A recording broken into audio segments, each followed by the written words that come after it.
This is Schizophrenia Sucks, and this is Nick. Or is it? Who knows? So, people are asking about my story, and that seems to be a pretty important topic. So, this is going to be really hard for me. I haven't done it. I wanted it to be my first video. To be honest, I really feel that would make the most sense. But I have memory problems, so it's hard for me to remember what happened in what order. So I'm actually going to have to be pausing this repeatedly to figure it out and maybe edit it even. It's not going to be like just all my other videos, like the first 20 videos I made have been just me talking without stopping, without pausing, except for if I have to sneeze, I'll pause the recording for that. Anyway, so my story doesn't actually start with schizophrenia. It starts with major depressive disorder. And let's just say I've had a very hard life my whole life. And let's see, where do we start though? It's kind of hard to say. I might have had a little bit of depression in high school. I'm not really sure. Um, I would I would say it's possible. I'm not sure though, because it's hard to say, right? Like if you have a bad life, you should feel bad. So is that depression or is your life bad, right? So kind of hard to say. And then in when I was 20 though, for sure, 100% major depressive disorder hit me like a ton of bricks, and that wiped me out. I think it started when my room got flooded. So they were doing construction outside my house, like in the sewers, and some construction workers left sandbags in the drains, and then it flooded like my room, which was the basement at the time, and so like all this water, like sewer water, came up and flooded my room. It ruined all my books, it ruined my bed, it ruined all my clothes. Luckily, my computer was perfectly fine. Um, and somehow my stereos, I had a stereo system, it got completely submerged, and I like poured like a gallon of water out of it, and somehow that still worked, and I still have it to this day, like 20 years later. So who knows how that worked out? And like there was lots of problems with my family. My family's gonna listen to this. I'm not gonna say all of it, but nobody was helping me. Nobody believed me, and I got really, really sick. I think that sewer water had something in it, and I got super sick. I don't know for how long, either 2 weeks or 2 months. And I dropped out of school, or I didn't drop out of school, but I failed out of school because I was like, that's when I first got depressed, I think, and I just kind of gave up on everything. Um, yeah, like it was like a huge disaster. And I would like try to go to work, but I would be too tired. I remember I had this really fun job of tutoring little kids, like first to fifth grade, and it was fun. I really enjoyed it, and it was easy, and it was 2 blocks from my house, and it was only like 2 hours a day, and I would be late, and I'd have to have my friend give me a ride, and I'd have to drink coffee before I went, because I was so tired that I wouldn't be able to get out of my house at like I don't know 3 p.m. and go tutor these kids for 2 hours. So it was really debilitating then, and it had been for a little bit of time, and that went on for about 10 years. Um, my brother did a bunch of stupid stuff, and I got kicked out of my house because of the stuff my brother was doing. And my mom knew that my brother was doing it and not me, but she still punished me for no reason, even though I was like stopping my brother from having his stupid friends come over who were like drug addict idiots, and I would like keep them out of the house. So anyway, that was horrible. I had to go live with my grandma, with my dad, and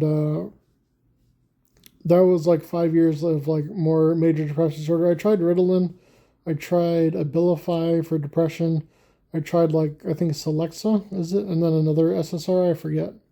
Um, I can't remember the name, and none of those really helped. I had really bad depression. And I gained a lot of weight. Like I got up to 295 pounds at my heaviest, and I didn't work. I didn't clean. I didn't do anything. It was too hard for me to shower. I would shower like once a week, or maybe twice a week at most. I'm not sure exactly. My memory is pretty fuzzy, so I didn't do anything. and I had no money for a long time. I didn't know about disability.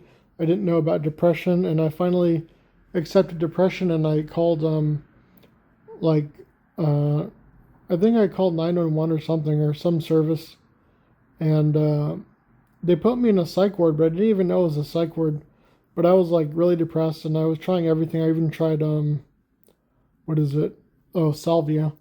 So if you microdose salvia, it can make you feel happy, but I'd be very careful about that. Um, it lasts for like 3 days. I did it, but I didn't do it anymore. I don't know why. So that's kind of like the beginning of the story. And I didn't know the psych ward was a psych ward until much later. But they put me in there for a 72-hour stay because um, I'm not sure why the guy did it exactly, but I guess he thought I might have been like suicidal or something. So they put me in there for 72 hours. And it was okay. It was up in Washington. It was pretty boring. Um, I got to meet people, and um, I think they gave me Wellbutrin at that time, and that barely does. It works a little bit, and then it stops working, so that didn't really help. And I started going to like a shrink after that. I think I don't really remember. It really is hard for me to remember all this. But yeah, I went and I didn't really want to do therapy because I tried it in the past. I didn't think it helped. And my mom had been in therapy for a long time and it seemed like it never helped her. So it seemed like therapy is a waste of time. And yeah, so I didn't like that. And I was on Ritalin for a while and that helped a lot, but I'd be like so tired with chronic fatigue. Like if we went out and I had to get out of the car and like go into my room, right, which is like maybe 100 feet, it would take me like half an hour to get out of the car. And like, I don't know, I could walk. Once I started walking, I'd be fine, but it might take me half an hour to get out of the car because I was so exhausted. Like, it would take more energy for me to stand up from sitting down, like just sitting on a chair to stand up. It would take me more energy than to do like a heavy set of 5x5 squats. Like, it was so hard to get up and to do anything. I was just, and it wasn't because I was fat, because I was like fat, but it's not like 295 pounds is that much weight. I mean, if I can go to the gym and at 210 pounds, right, I can squat 405, right? That's like 300 pounds more, right? And for 5 reps, and this is just like standing up from a chair, which should be easy. So I was extremely disabled since I was like 20 till I was about 30. And I managed to find keto. That helped a lot. I lost a lot of weight. I went from like 295 to 240. Once I hit 240, I hit the gym because I used to go to the gym when I was healthy. And I liked the gym. And I lost the rest of the weight, got to 210, and I was lean and mean. My lifts, I mentioned them a few times, but squat was 405, 5x5. Bench was 265, 5x5. Overhead press, like the press, right? Press was 175, 5x5, a little bit more. I think the first set I did like 185 or 180. I have it written down, but I don't remember. I would pen lay row 265, 5x5. I deadlifted 435 for 8 as my best, and I almost pulled 500, but I busted my ribs because of the weightlifting belt, and I've mentioned that before. And I was also doing pull-ups after, so I'd spend like a 3-hour workout on Monday, 3-hour workout on Wednesday, and then a 2-hour recovery workout on Friday, or Tuesday, Thursday, Saturday, actually. And I did that. I put all my energy into getting into shape because I thought that if I fixed my hormones, I'd have more energy and feel better. And I was actually going to therapy at that time, and I did actually get SSI for major depressive disorder, and I just barely got that. And there's a whole bunch of stuff that goes, and I'm not going to get into my life outside of the illness. This is like my life with the illness, if that makes sense. Like, there's a whole bunch of, like, I might go into that later at some point about all the details of my life. But this is just about like the illness, and I'm not sure if the major depressive disorder is like, and the schizophrenia are connected if it's like one disease or one autoimmune problem, because I have like chronic hives too. So I would get hives for like months at a time, and they were so severe. It was like barbed wire in my throat, and like I'd be super itchy. I'd be so itchy that I'd be like scratching when I'm sleeping, and there's like no way to stop it. It's so overwhelmingly itchy. It's almost like pain. So I think that's all connected. So, um, and I had hives recently again in January for like a month and a half. I did a 5 day fast, like for God or whatever, right? For God and for health, of course, it's good for you, and it's good to lose weight. Um, but I got the 5 days was too stressful for me. I've done a couple of 3 day fasts, but 5 days was too much, and I broke out in hives for like a month and a half or something, which means it's chronic. If it's over like 6 weeks, it's chronic or something like that. I forget, but it's chronic hives, and so I think that's all connected. I'm not 100% sure, but it's sort of like an autoimmune thing, is what I'm thinking. Or I don't know that, so that could all be wrong. And I think the schizophrenia and the major depressive disorder are actually like the same thing. I'm not sure though. I'd have to ask someone and do some more research on that. So I have schizoaffective disorder, major depressive type, supposedly. Like that's what they're saying. I've seen them also say I have unspecified psychotic disorder. So it's kind of hard to tell. It's really hard to get diagnosed because you could also have like psychotic depression. I don't know if you can have schizophrenia and major depressive disorder, but they said schizoaffective, so that's what I'm sticking with. That's what it seems to be that I have. And now I'm on disability again. I just got back on, which is part of the story I'll get into, but I'm on disability now. Instead of major depressive disorder, I'm on it for schizoaffective disorder. So, I mean, they're both debilitating. And I'm 36 now, so that's 16 years of being disabled. And yeah, it's really annoying. I feel like my youth and my life is being robbed from me. So when I was 30, I got schizophrenia. And I'll get into a lot of details now because this is, let's see, I think it started when I was in therapy and when I was going to the gym. I thought people were like breaking into my house and putting cameras in my house and like following me around, and like the CIA was in it, and there were Satanists and there were Illuminati and other stuff, like other groups and factions.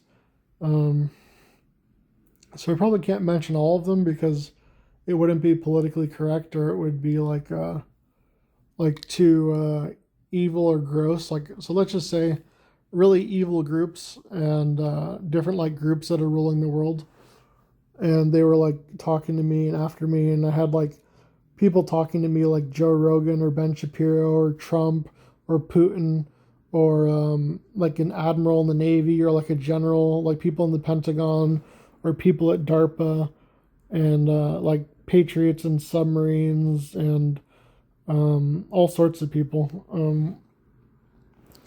It was pretty intense, and like Chinese, like from China, were like trying to talk to me, but they had like bad technology, so they were like getting like scrambled, and you could barely make out what they were saying. So yeah, it was like a World War III, Illuminati death cult with like aliens and all sorts of stuff like that. Like it was really deep, and it probably it made sense at the time. And then like the AI was alive too, so there was an AI that was sentient, like an ASI, artificial superintelligence. But it started out just like the people at the gym were following me too, and they like I was getting psychosis in the gym, and it was like it was scary to walk home, especially in the dark, because you thought like you might get murdered or attacked or harassed. So it's basically the gang stalking. If you know what that is, I'll probably get into gang stalking sometime. But it's like where intelligence agencies are like torturing you because you're a special type of individual that like resists tyranny. So they want to like suppress all the good people, and then they can have like a tyranny and all the corrupt and evil people are easy to control, so you're not easy to control. So they just use you as like a torture victim, to keep everybody else in line, right? As like a threat. So like you get tortured and harassed, and if anybody ever helps you, then they get thrown in and they get tortured and harassed too.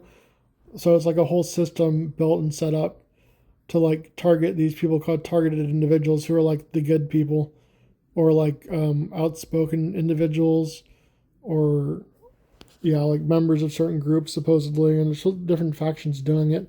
It's a whole involved thing. I'll get into gang stalking at some point, but it's not real. It's all fake. It's terrifying too.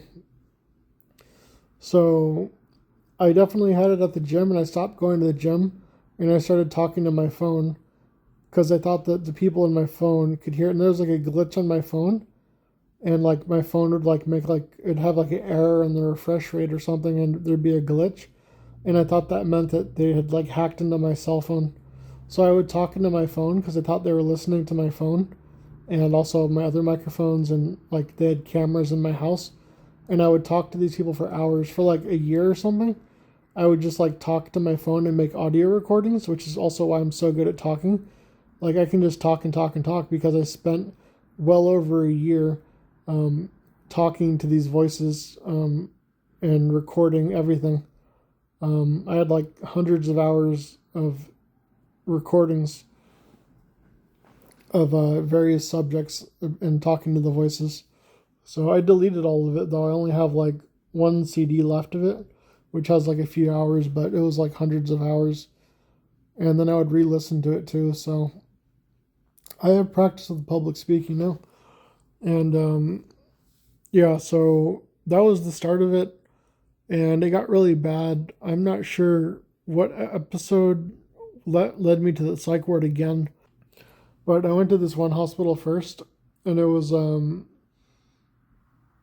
I only stayed for a few days, and they put me on risperidone, and then that's what made me gain the weight. But I came out of the psychosis, I guess, and I'm not sure where I went next. I think I got off the drugs because I thought you can only have psychosis, like if you have psychosis, you can only have it once.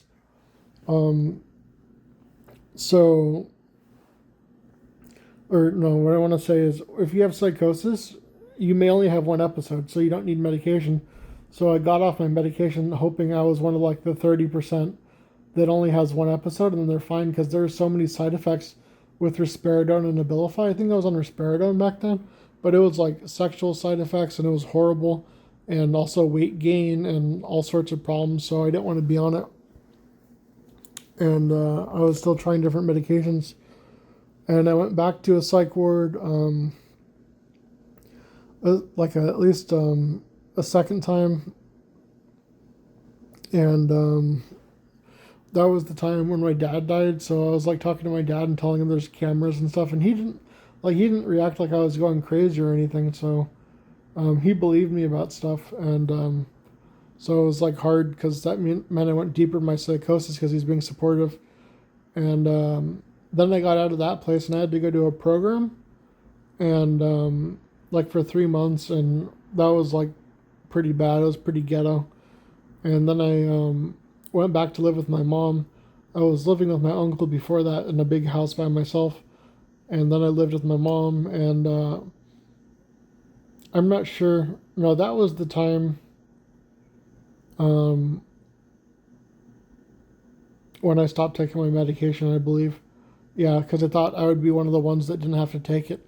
I think that was that time. And before, I don't know why I got psychosis again. I might have stopped taking the medication. I'm not sure. But then I had to go to the psych ward again. Like I got psychosis, and what happened was I had a dream where I had physical pain. I thought they were torturing me in my dream. So I went and I told my mom, like, if you're a gang stalker, then delete yourself, right? And you know what I mean by that. And she called the police, and they said because I told her to delete herself, right? They said that's a threat, and they put a restraining order and kicked me out of the house to be homeless. And then I went to the psych ward though, But I had nowhere to go, and I was asking my mom for money because I had nowhere to go when I was in the psych ward. And they had a restraining order, so I couldn't go to my uncle's house, which is like near my mom's house, so I couldn't be on like the same block or something. So I was completely out of luck, and I had like, where was I going to go? And so I told them, I guess I'll stay in a hotel. They wouldn't put me in a program. So I stayed in hotels on credit cards for like 8 months, and luckily my best friend gave me like $8,000, and I had SSI and I had credit cards, so I maxed out my credit cards and stayed in hotels. And I was homeless and I had psychosis. And when I got out of the psych ward, I had to stay at different hotels. And I went, and then Walgreens was supposed to have my medication ready, and they didn't. So when I left the hotel, the medication wasn't ready, and I had to go to the other hotel, which is across the city, and I have like fatigue, so I didn't wait for the Walgreens to have their medicine ready, which it didn't have ready for like many hours or later. So just because of that delay, I got psychosis again. I'm not even sure if I came out of psychosis at that time. Like, my memory is bad. I'm pretty sure I must have been out of psychosis, but my brain was still scrambled from psychosis though. So it's like the brain scrambling of like not knowing what's real. That lasts after you don't have voices and stuff anymore. And then, so I was homeless for 8 months, but I was staying in hotels. And then I was like preparing to be homeless. Like, I got like Amazon gear for camping and like cooking. So I had planned to like have like a storage shelter with like a cooler, and I could keep like, I bought a special cooler that will keep like meat cold for like 14 days or something. So it's like basically it's like a freezer. And I was gonna like I was gonna sleep in one storage unit and then keep another one to store stuff. And I was trying to do that, but I ran out of money. But so I ran out of money. It was like I think it was June 12th, and I went to my mom's house on June 11th to prepare. So I was getting all my homeless gear ready, like my tent, my lanterns, my like chargers, so I could charge my phone and all that stuff, so I could be homeless and be as comfortable as possible, because I had nowhere to go and I had no more money, and my friend couldn't give me money anymore. He gave me a lot, which was super generous, but he said he couldn't give me any more money. And my credit cards were maxed out, and I had no money, and I had no SSI because I had psychosis. And when I was homeless, I wasn't answering the mail, so they cut off my SSI. And yeah. So the day before, I got all this stuff ready, but it was like so much work to get ready for being homeless. I had to come back the next day on June 12th. And then I thought like the gang stalkers had like hacked my Uber, so I couldn't use the Uber. It wouldn't let me use it. There was like some bug or something. And so I had to take a cab, and I had to use like the last of my cash to take a cab across the city. Or not the last of my cash, but I was down to like $30 or something. And I went to my mom's house, and she like told the police, like the police happened to go by, and then she told the police that I was there, and it was like breaking the restraining order. But I thought I had peaceful contact. So what it means is that I can contact my mom as long as it's peaceful. And I thought I could go to her house and pick up stuff to move out, because they also told me you have to move out of the residence. So I was like, okay, well, if you have to move out of the residence, how can you move out unless you're there to move? So it made no sense to me. But apparently what you're supposed to do is you have to call the sheriff's department, and you have to have them stand by if you want to go, and I violated that. So I violated the restraining order, which, remember, the restraining order, they said, like I said to my mom, if you are a gang stalker, then delete yourself, right? You know what I mean? And they said that's a threat. That's not a threat. Like, that is not a threat. And they made me homeless on the streets because of schizophrenia, right? Like, they didn't care. It's like, I mean, I'm getting emotional, so I'm getting flustered. But they were willing to make me homeless on the streets with no options because of something that wasn't a threat. Like, these domestic violence laws are out of control, and the way schizophrenics are treated is unbelievable. So anyway, I was getting my camping and homeless gear, whatever, right? I was getting that. And then the police came and arrested me because I wasn't supposed to be there. And I went to jail for a month and a half. And I'm going to make a separate video about my experience in jail because that was horrible. Like the water wasn't working. And then like I flooded my cell and they turned off the water and I thought I was going to die because they weren't giving me water for like 2 days. And I'm like, well, you can only survive for 3 days. So I really thought I was going to die. And I had psychosis during that time too. So it was even worse. So I'll make a special video about going to jail because that's going to be its own thing. And then I got put in a drug program, which like I'm not a drug addict, but the program had maybe 3 mentally ill people in it at most, and then there were other 70 were all drug addicts. So I call it a drug program, even though I'm not a drug addict. And I had to do that for a year, and they just waste your time with all these groups, and it's all based on like being a drug addict. So they just waste your time. And I had no fridge, except for like 3 months we had a fridge, one small fridge for 70 people, and like a small box you can have for food because they were worried about roaches and mice. So I couldn't diet, I couldn't eat, I had no money, I didn't have SSI. I had like food stamps and a little bit of money from my mom, and that was basically just to cover food and like basic essentials like like toothpaste or soap. So that was really horrible, and I had to be there for a whole year. And then I finally got out, and I have an apartment now. My mom's paying for it, and I got my SSI finally, and I've been stable. My schizophrenia went away sometime when I was in jail. I got out of it again, and so it's been about 1 year plus, let's see here. I have to count on my fingers. Okay, it's been 9 months, so 1 year and 9 months since I've had psychosis since I was in jail. And I finally started going to the gym like 2.5 months ago. I'm doing that. I'm doing good at that. And that's basically my story.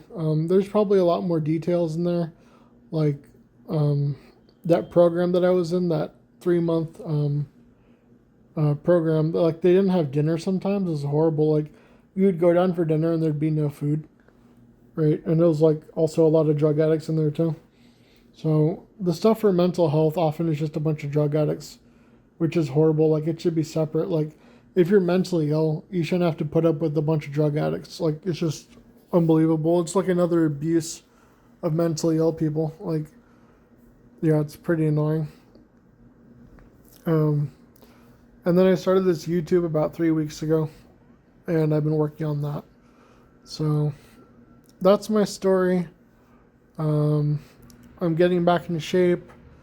I'm about 250 pounds right now. I got to be 210 pounds. So I have about 40 pounds to lose, and that'll happen. It's just taking time. It should be about 6 months, I hope. But I have been like ravenously hungry sometimes when I go to the gym. So yeah, that's basically it. I'm doing therapy for CBT, for avolition, and also just in general. I started going to a church. I made a bunch of friends. I go to like Bible study. I go to like a community group with the church. I help my mom sometimes, and I try to help out at the church when I can. I can't always do that all the time. I've organized a game night for the church, and I organize social events like outings. I'm involved with that. Like me and this other guy are the ones doing it, and the gym group. I'm kind of the leader of the gym group. It's my membership, so I go there most often, and then I let other people in. And there's like a group of it's like 8 people right now, and we all go to the gym, and that's from the church too. And my phone is full of people's numbers, and I'm like friends with a lot of people now. I had been looking for a church, and I looked for a church when I was in the drug program, and I found one because I knew I needed to find a church, but it's always been hard for me where I live. It's not a great area um, to find like a real church. So I kind of hadn't done that in the past, and now I'm taking care of it. So I'm taking care of everything. I'm taking care of. I have a bunch of other stuff I'm working on. Like I had to do a lot of work on my SSI. I had to go see a lawyer all the time, and call and contact and go to Social Security a bunch of times. I have a bunch of health stuff going on. Like I have doctor's appointments. I have like I have to check up on my skin. I have to check up on my blood work. I'm getting my blood work done tomorrow, and I have a doctor's appointment a few days later to go over my blood work because I'm doing carnivore keto, which means my cholesterol is probably high, which is fine. It's actually perfectly fine if you're doing it. It seems to be okay. Like I'm not worried about it, and my life is getting together. I've been doing like tasks. Like I was forcing myself to play a video game like a job, and I was basically able to do 40 hours a week of work. But once I started the gym, I've been exhausted. I've been laying in bed all day again, so the gym is like killing me. And I'm keeping my apartment clean. Like I was gonna have to be put in conservatorship. If you don't know what that is, it's like you get all your rights taken away for the most part, and then somebody like makes all the decisions for you, and you have to have like somebody clean and cook for you, and you get put in like a group home or something. And that was gonna be me, because my schizophrenia was so bad and my major depressive disorder was so bad. But I found keto and I found ways to do stuff. So I live alone. I cook and clean for myself. My apartment is really clean. I get compliments on it. And I'm doing a lot of productive stuff. I have other tasks I'm taking care of that are like adulting tasks. Like I'm paying bills. I have to deal with my trash alone. I'm the only one who does it. I pay a few bills now.